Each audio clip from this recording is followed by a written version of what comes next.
ഇതിനെ പ്രസവിച്ച ഇതിന്റെ തള്ളയ്ക്ക് സ്വസ്ഥതയുണ്ടോ? ഞാനിത് പറഞ്ഞപ്പോ ശാലിനി കുഞ്ഞിന് ഇഷ്ടപ്പെട്ടില്ല. എന്നാലും ഞാൻ പറയും, ഈ വീട്ടിലെ ഉപ്പും ചോറും നിന്നാ ഞാൻ എന്തെങ്കിലുമൊക്കെ ആയിട്ടുള്ളത്. ആ നന്ദി എനിക്ക് ഈ വീട്ടിലുള്ളവരോട് കാണിക്കണം. ഈ വീട്ടിലുള്ളവർ തന്നെ ഇതിനൊരു പരിഹാരവും കാണണം.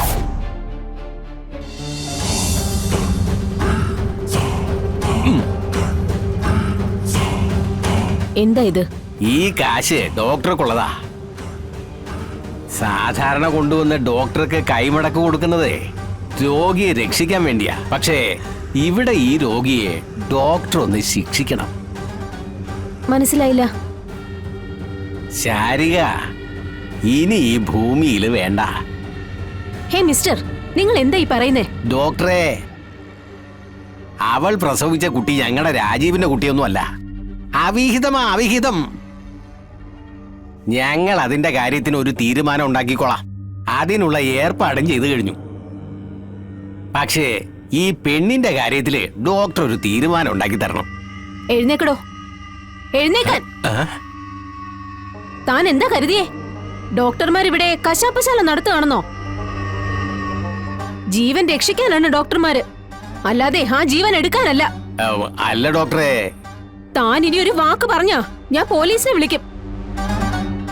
എന്നെ പണം തന്ന് പ്രലോഭിപ്പിക്കാൻ നോക്കിയതിനും ആളെ കൊല്ലാൻ പറഞ്ഞതിനും താൻ അകത്ത് പോവും. എത്രയും പെട്ടെന്ന് നീ പണം എടുത്ത് ഇവിടുന്ന് പോയാൽ തനിക്ക് കൊള്ളാം. അപ്പൊ ഡോക്ടർ നമ്മുടെ വഴിക്ക് വരില്ല. ഇറങ്ങി പോടോ, അതോ ഞാൻ പോലീസിനെ വിളിക്കണോ?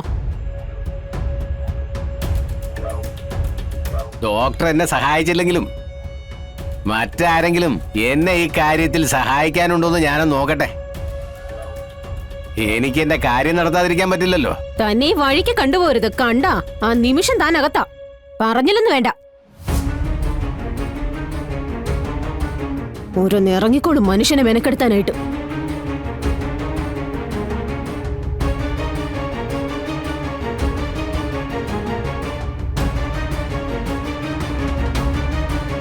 ഇവിടെ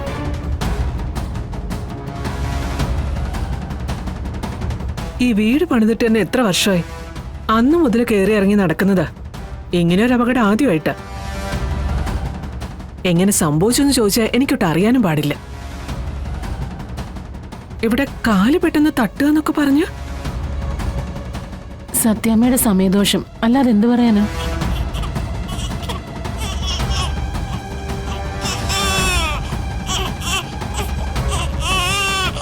ഇതെങ്ങനെ സത്യാമ്മയുടെ സമയദോഷം മാത്രമാണെന്ന് പറയല്ലേ?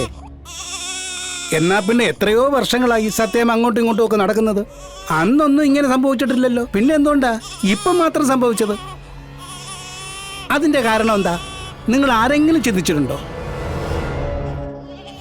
പക്ഷേ ഞാൻ ചിന്തിച്ചു. എന്തോടെ കളി ചിന്തിക്കുന്നേ? അത് പറ.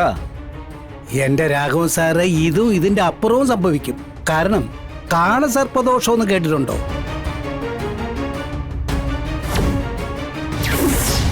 രാഘുവിനും കേതുവിനും ഇടയിലായിട്ട് എല്ലാ ഗ്രഹങ്ങളും വരുന്ന ഒരു അവസ്ഥയാണിത്. ഈ കൊച്ച അങ്ങനെ വല്ല സമയത്തുമാണ് ജനിച്ചതെങ്കിൽ നിൽക്കുന്ന വീട് മുടിയും. വീട്ടിലുള്ളവർ പരസ്പരം തമ്മി തല്ലി തീരും. ഇല്ലെങ്കിൽ ഒന്ന് ചിന്തിച്ചു നോക്കിയേ, ആ കുഞ്ഞിനെ കൈകൊണ്ട് തൊട്ട ഉടനെ സത്യാമ്മയ്ക്ക് കോടതിയിൽ കയറേണ്ടി വന്നില്ലേ? തിരികെ വന്നപ്പോഴും അപകടം പറ്റിയില്ലേ? ഇതിനെ പ്രസവിച്ച ഇതിന്റെ തള്ളയ്ക്ക് സ്വസ്ഥതയുണ്ടോ? ഞാനിത് പറഞ്ഞപ്പോ ശാലിനി കുഞ്ഞിന് ഇഷ്ടപ്പെട്ടില്ല. എന്നാലും ഞാൻ പറയും, ഈ വീട്ടിലെ ഉപ്പും ചോറും നിന്നാ ഞാൻ എന്തെങ്കിലുമൊക്കെ ആയിട്ടുള്ളത്. ആ നന്ദി എനിക്ക് ഈ വീട്ടിലുള്ളവരോട് കാണിക്കണം. ഈ വീട്ടിലുള്ളവർ തന്നെ ഇതിനൊരു പരിഹാരവും കാണണം. ഇക്കാര്യത്തിൽ ഞങ്ങൾ എന്ത് ചെയ്യണമെന്നാ പിള്ള പറയുന്നത്? സത്യാമ്മ തന്നെ ശാലിനി കുഞ്ഞിനോട് പറയണം, കുഞ്ഞിനെ ഗോപാലകൃഷ്ണൻ സാറിന്റെ അടുത്ത് തന്നെ തിരിച്ചേൽപ്പിക്കണമെന്ന്.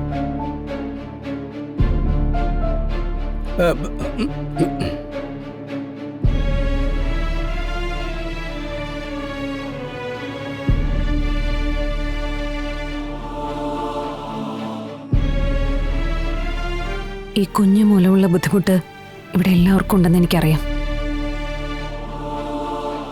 പക്ഷെ എനിക്കിവളെ കളയാൻ പറ്റില്ലല്ലോ. ശാരികജി ഹോസ്പിറ്റലിൽ നിന്നൊന്ന് വന്നോട്ടെ. അതുവരെ മോളെ ഇവിടെ നിർത്തുകയല്ലാതെ എനിക്ക് വേറൊരു മാർഗവുമില്ല. അല്ല മോളെ, ഗോപാലകൃഷ്ണന് അച്ഛൻ കൊണ്ടുപോയിട്ട് എങ്ങനെയാ അച്ഛാ? കുഞ്ഞിനെ നോക്കണമെങ്കിൽ ശ്യാമ നോക്കണ്ടേ? ശാലിനിയെ പോലെ തന്നെ ഇവളെ നോക്കേണ്ട ഉത്തരവാദിത്വം ശ്യാമയ്ക്കുണ്ട്. പിന്നെ ഇവള് നിൽക്കേണ്ടതും ആ വീട്ടിലല്ലേ ശാലിനി? അതെ, ആ വീട്ടിൽ തന്നെയാ നിൽക്കേണ്ടത്. പക്ഷെ ശ്യാമയുടെ ഇപ്പോഴത്തെ അവസ്ഥയില് എന്ത് ധൈര്യത്തിലാ ഞാൻ മോളെ അവിടെ നിർത്തുക? മനസ്സിന്റെ താളം തെറ്റി മോളെ കൊല്ലാൻ നടക്കുന്നവർക്ക് മുന്നിൽ എനിക്കിവളെ ബലി കൊടുക്കാനാവില്ല. എല്ലാവരും കുറച്ച് ദിവസത്തേക്ക് എന്നോട് ക്ഷമിക്ക്. അത് മാത്രമേ എനിക്കിപ്പോ പറയാൻ പറ്റൂ.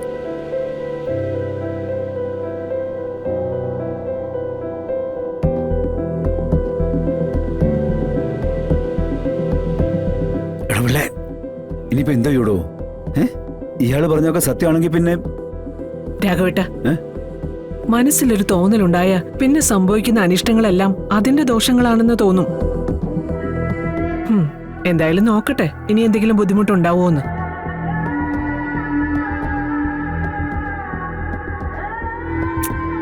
അങ്ങനെ എന്തെങ്കിലും വന്നാൽ നമുക്ക് വേണ്ടത് ചെയ്യാം.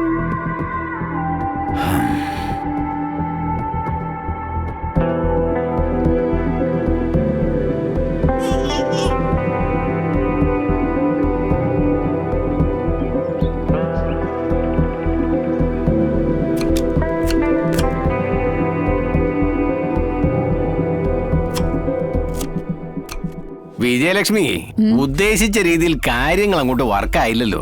നമ്മൾ ഇനി എന്താ ചെയ്യാ? അവളും കൊച്ചും ജീവിച്ചിരിക്കുന്ന തന്നെ നമുക്ക് എല്ലാവർക്കും ആപത്താ.